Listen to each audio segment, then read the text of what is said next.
भगवान कारक ग्रह में प्रकटे, बंधन मुक्त हो गए वासुदेव देव की। भगवान को देख करके माँ देवकी ने कहा, आपने तो कहा था हम बालक बन के आएंगे और आप तो पिताजी बन के आ गए।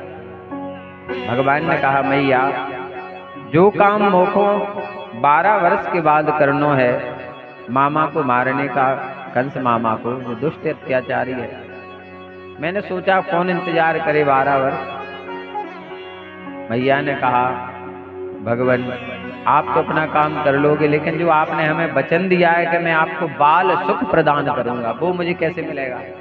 आप तो अपना काम करके चले जाओगे, क्योंकि हम जानते हैं कि आप अवतार कब लेते हैं, जब जब होए धर्म की हानि, जब जब होए धर्म की हानि, पाड़हि असुर अधम अभिमानी, पाड़हि असुर अधम अभिमानी, तब तब धरे प्रभु विविध शरीरा, हरहि कृपा निधि सज्जन की। भगवान ने अवतार लिया। मैया बोली, हम जानते हैं आप अवतार लेते हो राक्षसों का वध करने के लिए, पर मुझे आपने वचन दिया है। तो भगवान ने कहा, मैया आप जो चाहोगे मैं वो करूंगा। भगवान को यदि कोई नचा सकता है तो उनके भक्त, इतनी भक्ति करो भगवान की, इतनी भक्ति करो कि वो आपके बगैर ना रह पाए। राजा अम्बरीश जी थे, राजा थे, सूर्यवंश में आए राजा अम्बरीश जी। इनके यहाँ लाखों नौकर चाकर थे, फिर भी भगवान की सेवा स्वयं करते थे। फूल तोड़ने स्वयं जाते थे, जहां ठाकुर जी विराजमान होते वहां स्वयं पोंछा लगाते। एक एक ठाकुर जी की सेवा स्वयं करते हैं। एक पत्नी का धर्म क्या है जानते हो? भगवान के जो पात्र हैं उनकी अमनिया कर देना, उन्हें साफ करके रख देना, जहां पूजा हो वहां पोंछा लगा देना, साफ स्वच्छ जल भर के रख देना। भगवान की सेवा में जो जल पात्र वो तांबे का हो या कांसे का हो या पीतल का, स्टील का तो होना ही नहीं चाहिए, अब चलने लगा है, बाकी भगवान की पूजा में नहीं होना चाहिए। और ध्यान देना चाहिए, भगवान की पूजा को अपवित्र लोग घरों में करते हैं। कोई भी थाली उठा कर देते हैं, कोई भी गिलास उठा कर देते हैं भगवान की पूजा में, कोई भी लोटा दे, उसी से पानी आप पी रहे हो, उसी से आपने भगवान की पूजा कर दी। भगवान को जो चीज एक बार आपने समर्पित कर दी तो उसका उपयोग हमको नहीं करना है। भगवान के जो बर्तन हो, पात्र हो, वो उन्हीं के बस। देने के आप अपने बर्तन, बोले महाराज जी ने थाली मांगी, आपने भोजन की थाली दे दी, लो महाराज। उनका सामान सब अलग होना चाहिए, उसमें कोई हस्तक्षेप नहीं होना चाहिए। फूल तोड़ के रख देना चाहिए पत्नी को। फिर पतिदेव स्नान करके आए, जब पूजा करने के लिए बैठे तो पत्नी पास में बैठ जाए, हाथ जोड़ करके, ताकि मेरे पतिदेव यदि कोई चीज मांगे तो मैं तत्क्षण पेश करूं। सती अनुसुईया अपने पति अत्रि मुनि की सेवा में हाथ जोड़ के बैठी रहती थी। एक दिन 20 वर्ष तक उन्हें समाधि लगाई अत्रि मुनि। कितने वर्ष? चित्रकूट में अकाल पड़ गया, एक बूंद पानी कहीं नहीं बचा। अब अत्रि मुनि को तो पता नहीं था कि अकाल है। जैसे उनकी समाधि खुली, उन्होंने कहा देवी जल पीना है, प्यास लग रही है। अनुसुईया गई चित्रकूट में, हर जगह उन्होंने देखा और कहीं पानी नहीं मिला। बोले मेरा धर्म है पति की सेवा करना, मेरा सतत नष्ट हो जाएगा। तप किया, आराधना की, गंगा मैया प्रकट हुई मंदाकिनी के रूप में और जल दिया। कहा माँ ये जल से तो मेरे पति की प्यास बुझ जाएगी, पर माँ आशीर्वाद दो कि चित्रकूट में कभी भी जल की कमी ना आए, आप यहीं विराजमान है। तो मंदाकिनी के रूप में गंगा मैया विराजमान, ये है सच। तो पति पत्नी को पूजा में एक साथ बैठना चाहिए, बड़ी सरलता से, बड़ी विनम्रता से, और हो सके तो अपने बच्चों को भी साथ में बैठाओ। ये संस्कार बच्चों में भी डालो, जब वो देखेंगे तो वो भी करेंगे, जैसा वो देखेंगे वैसा करेंगे। आज के समय में बच्चों को पकड़ा दिया जाता है मोबाइल, क्योंकि घर में गरुड़ जी नहीं बज रहे हैं, शंख नहीं बज रहा है, समय से पूजा घर में नहीं हो रही है। 9-10 बजे माता पिता सो के उठ रहे हैं, 11 बजे बच्चे उठ रहे हैं। घरों की स्थिति बड़ी खराब होती जा रही है। तो पत्नी का धर्म है पति के पास पूजा में बैठना, पति बढ़िया पूजा करें और एक साथ मिलकर के बढ़िया भगवान की आरती गाएं। कोई आरती याद ना हो, कम से कम जय जगदीश हरे की आरती तो पूरे घर को आए। 2 स्तुतियां आए, भय प्रकट कृपाला दीन दयाला श्री रामचंद्र, ये स्तुतियां, एक आरती तो अपने बच्चों को याद कराओ। छोटे छोटे मंत्र हैं, ओम नमो भगवते वासुदेवाय, ओम नमः शिवाय, गायत्री मंत्र, ये मंत्र बच्चों को याद कराओ। इन मंत्रों में बड़ी शक्ति होती है महाराज। भगवान ने कहा मैया तू कहती है तो मैं नेक छोटा सा है जाऊं, तो भगवान छोटे से है गए। मैया ने कहा अभी तो ठीक नहीं। बोले अब क्यों नहीं है? बोले 4 हाथ हैं आपके, 2 हाथ कर लियो। भगवान ने कहा ठीक है मैया, 2 हाथ कर लिया, अब ठीक है। बोले अभी नहीं है। बोले तन पे कपड़े हैं, निर्वस्त्र हो जाओ, तो भगवान निर्वस्त्र हो गए। भगवान ने कहा मैया आज आप जो कहोगी, क्योंकि मैं तुम्हारी भक्ति पर रीझ गया हूं। भगवान को वही नचाता है जो निष्काम भक्ति करता है, फिर वो जो चाहे वो मांग ले, वो भगवान दे देते हैं। अब मैया ने कहा रोना भी पड़ेगा। बोलिए मृत्युलोक है, यहाँ सब रो रहे हैं, कोई सुखी नहीं है मृत्युलोक में। कबीरा सब जग निर्धना, धनवंता नहीं कोई, धनवंता सोई जानिए जाके राम नाम धन हो।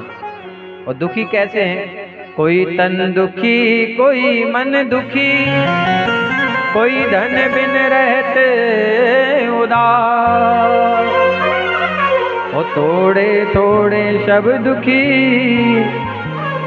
दुखी राम के दास।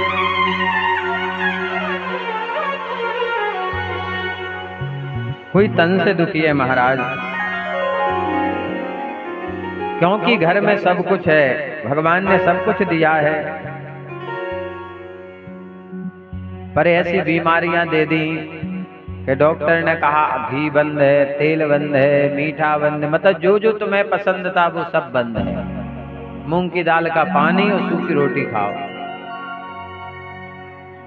सब कुछ होने के बाद भी देख रहे हो पर खा नहीं पा रहे हो, क्योंकि जीवन भर तुमने इसी पे ध्यान दिया। तो भगवान ने कहा यही सामने रहेगा तुम्हारे, पर तुम इसे भी उपयोग नहीं कर पाओगे। कोई मन दुखी है, बच्चे माता पिता के अनुसार नहीं चल रहे हैं। सोचा था कि बच्चा अच्छा बनेगा, माता पिता की सेवा करेगा, बच्चा सुन ही नहीं रहा है महाराज। कोई धन में रहे तो दास, एक व्यक्ति दिन भर मेहनत करता है, 400 रुपए मिले, अब घर के बच्चों को लाए के भोजन लाए के क्या लाए, धन से दुखी है।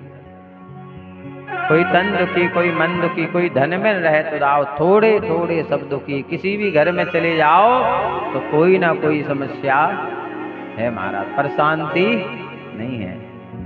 कितना भी धन हो जाए महाराज, अपन तो ठीक है, धीरू भाई अंबानी जैसे बड़े बड़े धनाढ्य हैं, उन्हें भी शांति नहीं है महाराज। अभी भी वो सोच रहे हैं और कहां से पैसा कमाया जाए, उन्हें शांति नहीं महाराज। बस भगवान का जिस दिन भजन करने लगो, सेवा करने लगो और मन लगने लगे तो समझ लेना कि दुनिया का सबसे बड़ा धन तुम्हें मिल गया।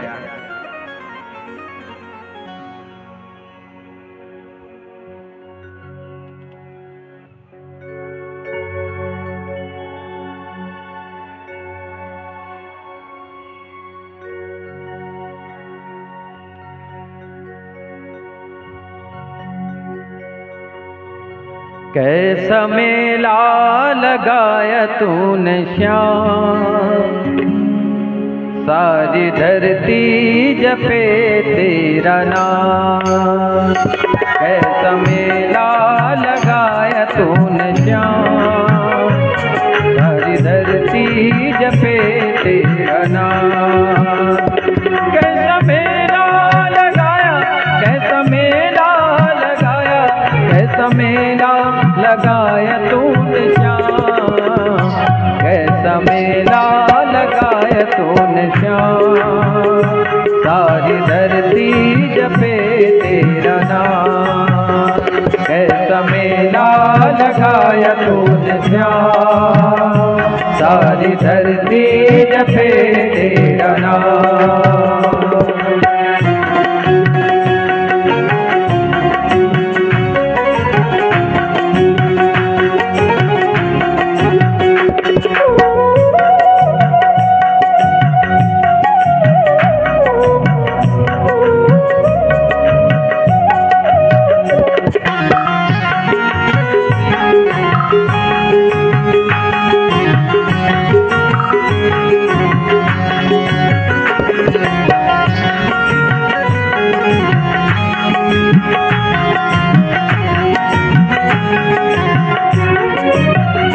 अब तो आया शरण हो बिहारी, मेरी बिगड़ी बना दो मुरारी।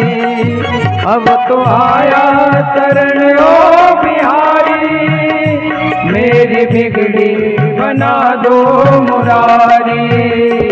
तेरे चरणों में लाखों प्रणाम, सारी धरती जपे तेरा नाम।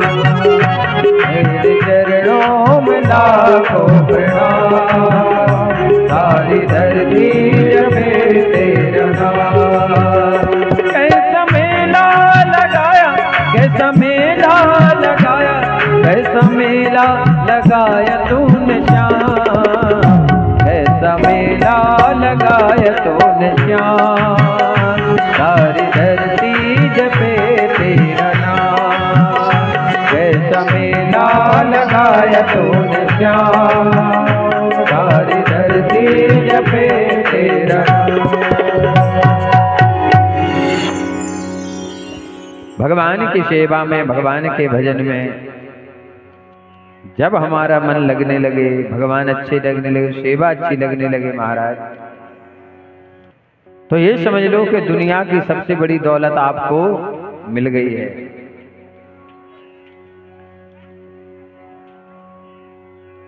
भगवान ने इतनी माया बनाई है कि आज का व्यक्ति उसी माया की ओर दौड़ रहा है।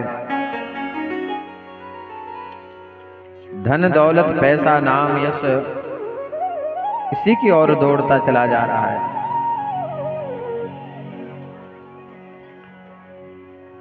भगवान ने मां की इच्छा पूर्ण की, भगवान ने रोना प्रारंभ कर दिया। वासुदेव महाराज ने भगवान को पात्र में लिटाया और लेकर के पहुंचे गोकुल। यमुना जी ने चरण पखारे, गोकुल में पहुंचे वासुदेव। और यशोदा के यहाँ योग माया का जन्म हुआ था। योग माया को लेकर के जैसे वसुदेव महाराज आए, वसुदेव ने 10 श्लोकों में और देवी की मैया ने 8 श्लोकों में भगवान की बहुत सुंदर स्तुति गाई है।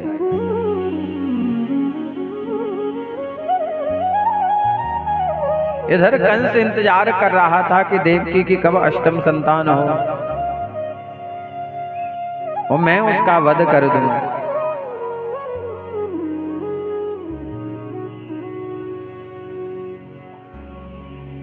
इधर कंस इंतजार कर रहा था, पर भगवान से बड़ा कंस नहीं है। भगवान ने अपनी माया से कहा कि सबको ऐसी निद्रा में सुला दो कि किसी को पता ना चले। सब सो गए, कैदी पहरेदार जो जाग रहे थे, ऐसी नींद आई सब। कब अदला बदली हो गई कोई पता नहीं चला। रात रात में नंदरानी की छोरी है गौ छोरा, तभी तो इसको गाया जाता है। दासी को पता चला कि अष्टम संतान के रूप में बालक नहीं बालिका हुई है। कंस के पास लेकर पहुंची। कंस ने कहा, देव वाणी झूठी नहीं हो सकती है, वो तो कह रहे बालक होगा। पर ये कन्या हुई है। बोले नारायण है, वो कोई भी रूप धारण कर सकता है। अरे उसने देवताओं को अमृत पिलाने के लिए मोहिनी रूप धारण कर लिया, तो अपने आप को बचाने के लिए वो कन्या भी बन सकता है। कंस ने जैसे ही उस कन्या को पत्थर पर मारना चाहा, वो हाथ से छूट करके अष्टभुजा में आकाश में प्रकट हो गई। बोले जगदम्बा महारानी की जय हो। और जोर जोर से हंसने लगी। अब कंस नीचे, वो आकाश में। अब कंस के पास सब कुछ था, पर उड़ने की शक्ति नहीं थी। उड़ने की शक्ति थोड़ी थी। योग माया ने कहा किम मया हत्या मंदा जाता खलु तवांत कृत यत्र का पूर्व शत्रुर मां हिंसी कृणान मृथा। रे मूर्ख, मुझे मारने से तुझे क्या प्राप्त होगा, क्या मिलेगा? तेरे पूर्व जन्म का शत्रु तुझे मारने के लिए किसी स्थान पर पैदा हो चुका है। अब तुम व्यर्थी निर्दोष बालकों की हत्या ना किया कर। इतना कहकर के योग माया माँ वैष्णो देवी के रूप में विराजमान है। ये वही माया है जो वैष्णो देवी हैं, ये इंतजार कर रही है कि कल की अवतार कब हो, तब उनके साथ इनका विवाह भगवान के साथ होगा। कंस ने इस प्रकार कहकर के भगवती योग माया वहां से अंतर ध्यान हो गई और पृथ्वी के अनेक स्थानों में विभिन्न नामों से प्रसिद्ध हुई। वही योग माया के कई रूप, नाम ध्येयानि कुर्वन्ति स्थानानि च नरा भुवि दुर्गे ते भद्रकाली ते विजया वैष्णवी तिया। कोई उन्हें शारदा मैया कहता है, कोई भद्रकाली कहता है, कोई विजया कहता है, कोई वैष्णवी कहता है, कोई कुमुदा कहता है, कोई चंडिका, कृष्णा, माधवी, कन्या, माया, नारायणी, शारदा मैया, अंबिका। कई नामों से जितने भी शक्ति पीठ हैं वही प्रकट हुए। शिव पुराण में तो ये भी लिखा है कि जब सती जी का देहावसान हो गया तो हाथों में वो सबको लिए घूम रहे थे देह को, तो भगवान ने कहा क्या किया जाए, किसी में सामर्थ्य तो था नहीं शिव जी से लड़ने का। तो भगवान विष्णु ने चक्कर सुदर्शन से उसका भेदन किया, कई टुकड़े हो गए। जहां जहां वो टुकड़े गिरे, जहां जिह्वा गिरी तो कोई कहता है ज्वाला देवी हैं, जहां नैन गिरे तो नैना देवी हैं, जहां हार गिरा तो वहां शारदा मैया है। ऐसे कई शक्तिपीठ हैं। सिर गिरा तो चामुंडा माता है।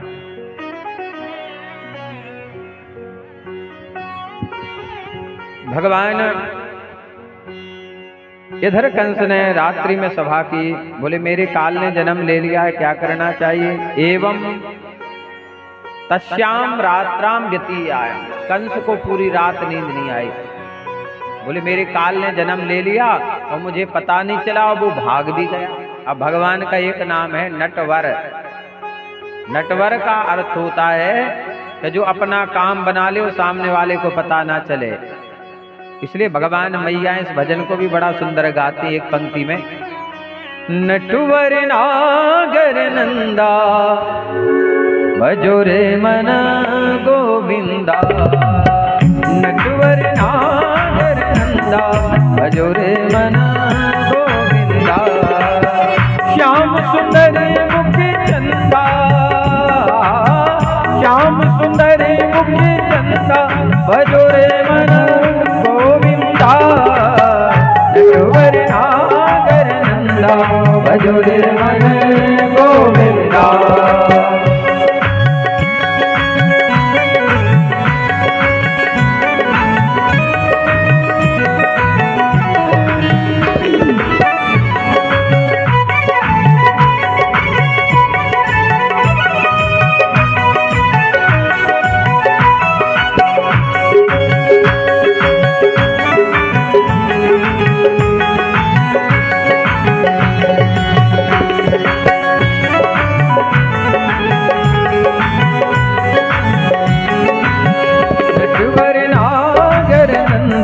भजो रे मन गोविंदा। नटवर नागर नंदा भजो रे मन गोविंदा। भगवान क्या है? नटवर। अपना काम बना लेते। भगवान ने ब्रज में कितने राक्षसों का वध किया, पर आपने भगवान के हाथ में ना तो तलवार देखी होगी, ना धनुष बाण देखा होगा, ना मुष्टिका देखा होगा, ना चक्र सुदर्शन देखा होगा, और कितने राक्षसों का भगवान ने वध कर दिया।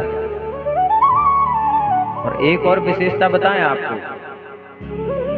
भगवान जब तक ब्रज में रहे भगवान ने चरण पादुका नहीं पहनी। भगवान बिना चरण पादुका के रहे ब्रज में। वो जानते हैं मेरे भक्तों की भूमि है, यहाँ मेरे संत विचरण करते हैं। मैं चाहता हूँ कि मैं इन संतों के चरणों में रहूं, भक्तों के चरणों में रहूं, ताकि इनकी रज मुझे मिल जाए। मेरे शरीर को छूती, जब करंट छुएगा तभी तो लगेगा। और जूता चप्पल में जाओगे तो कुछ अंदर प्रवेश नहीं कर पाएगा, वो भक्ति थोड़ी प्रवेश करेगी। ब्रज भूमि में जाओ, पैदल घूमो महाराज। तीर्थ यात्रा का यदि फल चाहिए तो पद यात्रा, तीर्थ में जूता चप्पल ही महाराज। और हम लोग भी इतने सुकुमार हो गए हैं कि शरीर को कष्ट देना नहीं चाहते। किसी के पांव जलने लगते, किसी को कंकड़ गड़ने लगते हैं।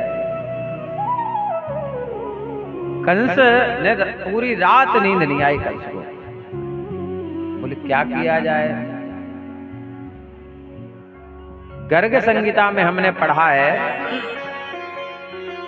इस भारतवर्ष का कोई भी योद्धा जो भी था महाराज, जो कंस को पता चल जाता था कि ये योद्धा है, उसके पाहुपत के पहुंच जाता था लड़ने। बोले लड़ो हमसे, तुम अपने आप को योद्धा कहते, लड़ो हमसे, और हरा देता था। अपने बानपुर में भी कंस हो गया। जो बानपुर है, यहाँ के राजा था बाणासुर। कौन था? बाणासुर। बाणासुर के नाम से ही नाम पड़ा बानपुर। यहाँ भी आया था कंस बाणासुर से लड़ने। तो बाणासुर शिव जी का भक्त था। बोले अरे कंस तुम जाओ, वो तुम मुझसे नहीं लड़ पाओगे। बोले वो तो बाद में पता चलेगा कौन जीतता है कौन हारता है। बाणासुर ने अपना पांव धरती पर पटका, और बाणासुर का पांव कहां चला गया? पाताल लोक। वो भी बलशाली था। अब कंस का निकालो मेरे पैर को। तो कंस ने एक हाथ से ऐसा बाणासुर का पांव पकड़ा, हुआ आकाश में फेंक दिया। अब बाणासुर ने कहा ये तो हमसे भी शक्तिशाली है। तुरंत उसने अपने भोलेनाथ का स्मरण किया, हे प्रभु बचाओ। भोले बाबा प्रकट हो गए। कंस से कहा तुम मेरे भक्त को छोड़ दो, इसके बदले मैं तुम्हें एक धनुष देता हूं। तो शिव जी ने धनुष दिया। कंस ने कहा इससे क्या होगा? बोले जब तक तुम इस धनुष की रक्षा करोगे तब तक तुम्हें कोई मार नहीं सकता है, और जो इस धनुष को तोड़ेगा वो तुम्हें नहीं छोड़ेगा। समझ लेना किसी के द्वारा तुम्हारा वध होना है। तो कंस ने बाणासुर को अपना दास तो बना लिया, मारा जरूर नहीं। बोले वृंदावन में हरिलाल की। पूरी रात नींद नहीं आई। सभी सैनिकों को बुलाया, चाणूर, मुष्टिक, अघासुर, बकासुर, तृणावर्त महाराज, बहुत नाम है। व्योमासुर, भौमासुर, धैनकासुर, वत्सासुर, एक से एक बलशाली राक्षस महाराज। और समय नहीं कि सबकी हम कथा सुनाए, किसको कहां से बस में किया है, समय नहीं रहता है। सभी सैनिक बैठे। अब राक्षसों को राक्षस भी सलाह देने वाले मिल जाते। बीड़ी पीने वाला बीड़ी वाले को ढूंढता है, गुटखा खाने वाला गुटखा वाले को पहचान जाता है, गांजा पीने वाला गांजा वाले को, जुआ खेलने वाला, उन्हें सब पते कौन कहाँ है। सभी ने कहा महाराज एक काम करो, एवं चेतरहि भोजेन्द्र पुरग्राम ब्रजादिषु अनिर्दशा निर्दशाश्च हनिष्यामो देवैः। सुन बोले महाराज, हे भोजराज, आप यदि आज्ञा दें तो हम एक काम करते हैं। 10 दिन के जितने बालक हैं, अभी तो वो 1 दिन का हुआ है, हम 10 दिन के बालक ब्रज मंडल में जहां जहां जन्म लिया उन सबको मार डालते हैं, उसमें आपका काल भी मर जाएगा। कंस ने कहा बहुत अच्छा।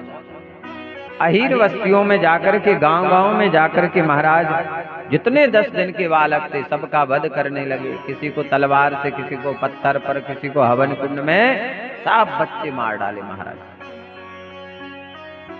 पर गोकुल में नहीं पहुंच पाए।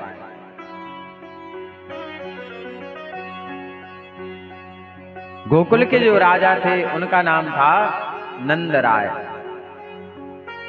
गर्ग संहिता में लिखा है कि नंद एक पदवी है, नंद एक पदवी है। और ये 9 नंद थे, जिसके 9 लाख गायें हों उसे नंद कहा जाता है। कितने? 9 लाख। पहले वही धनवान माना जाता था जिसके यहाँ सबसे ज्यादा गायें होती थी।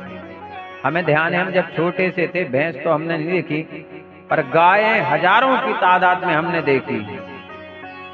सबसे बड़ा पैसा वाला होता था जो गायों को चराने के लिए जाता था। उससे लोग उधार पैसा मांगते थे। उधार जैसे आज सेठ साहूकार देते हैं पैसा उधार, ऐसे वो लोगों को उधार देता था। इतना धनवान होता था गाय को चराने वाला,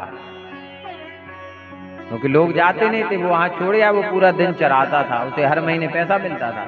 तो इतना पैसा होता था उसके पास कि वो लोगों को कर्जा दे देता उधार, इतना होता था हमारा।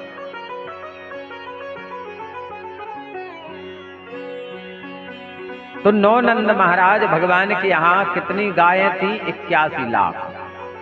कितनी? 81 लाख। भगवान का जब जन्म हुआ महाराज तो वर्णन भी आया है, संत लोगों से सुना है। वो कहते हैं कि 50 योजन तक दूध दही की नदियां बह गई।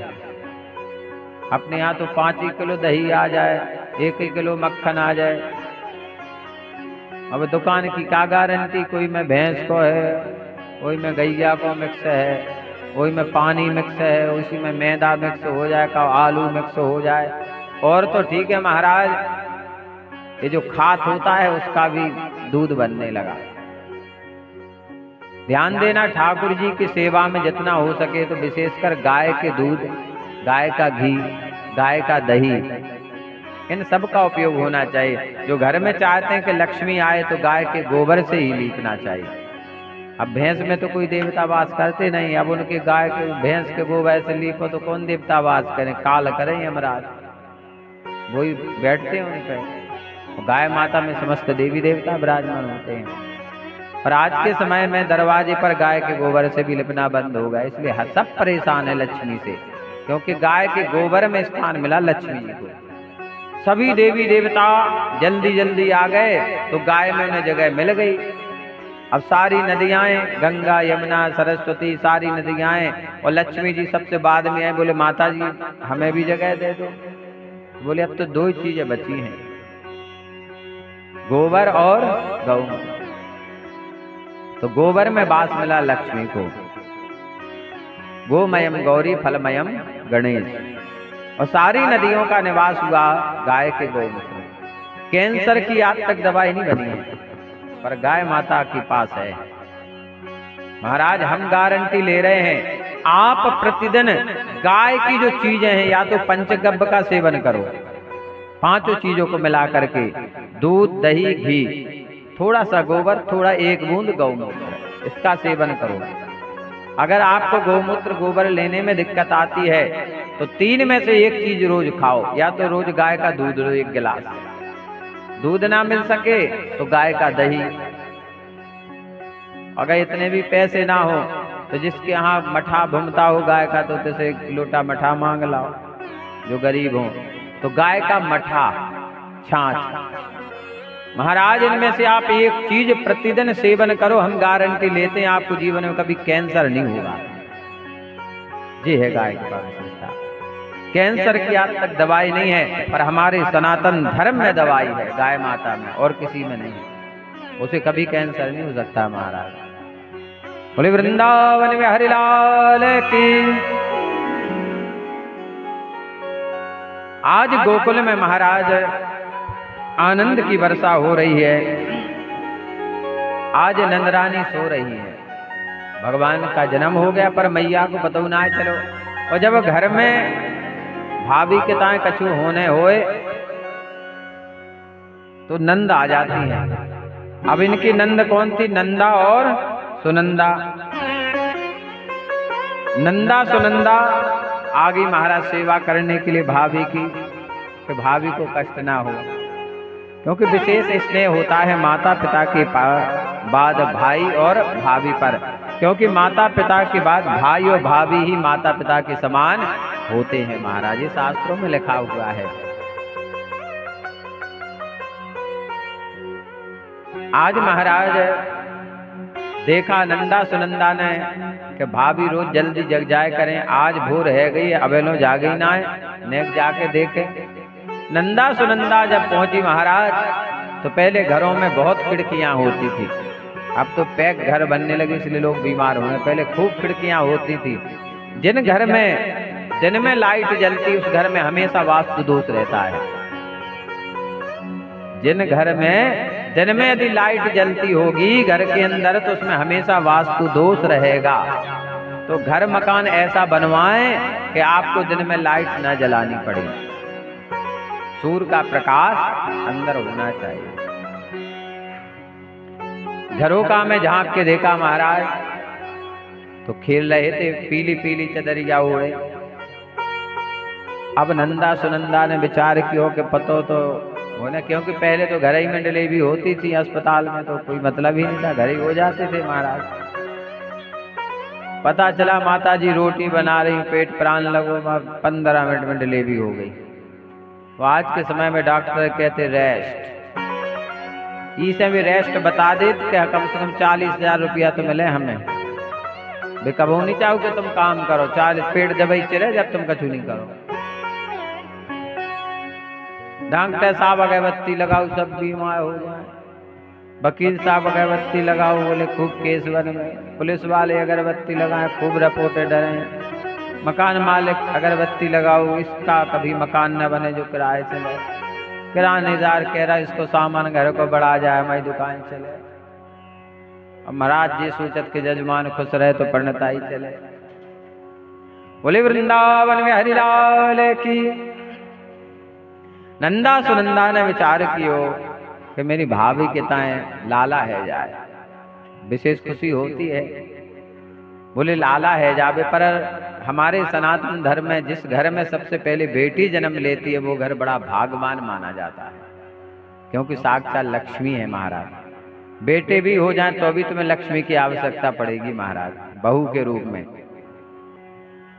भगवान दोनों देते हैं पर पिता वही बनता है जिस घर में बेटी होती महाराज। पिता का जो एहसास है वो बेटी होने से ही मिलता है महाराज।